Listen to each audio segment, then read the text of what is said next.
saya Aina Kaisara binti Ahmad Kamil dari daerah Bentong. Saya bersekolah di SMK Bentong.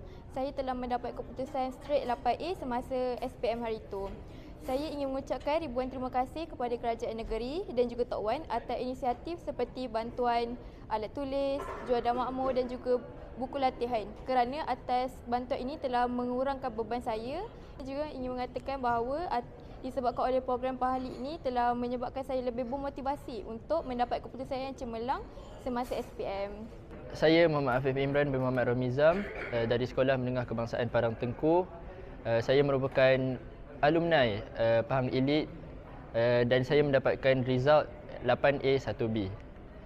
Saya ingin mengucapkan sekalung penghargaan kepada Kerajaan Pahang dan khususnya kepada Menteri Besar kita, Tok Wan, kerana telah memberikan banyak peluang kepada saya untuk mencuburi dalam bidang kepimpinan dan juga mendorong saya untuk mendapatkan result cemerlang dalam SPM.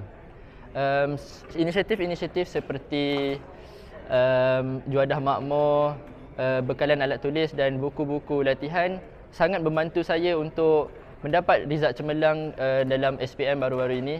Nama saya Kasih Kashna Edina binti Abdul Waris dan saya daripada Felda Bukit Kepayang, Bera.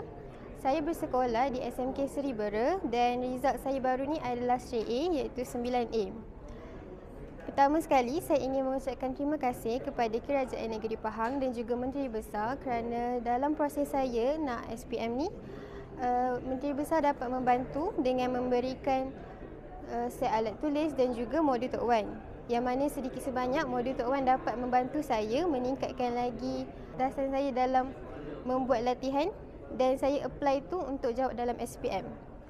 Dan juga saya nak reflect yang program Pahali ni dapat meningkatkan motivasi saya untuk terus cemerlang dalam SPM dan juga untuk masa depan kerana saya boleh seimbangkan bakat kepimpinan saya dan juga akademik, yang mana benda itu boleh digunakan untuk masa depan, untuk saya gunakan dekat U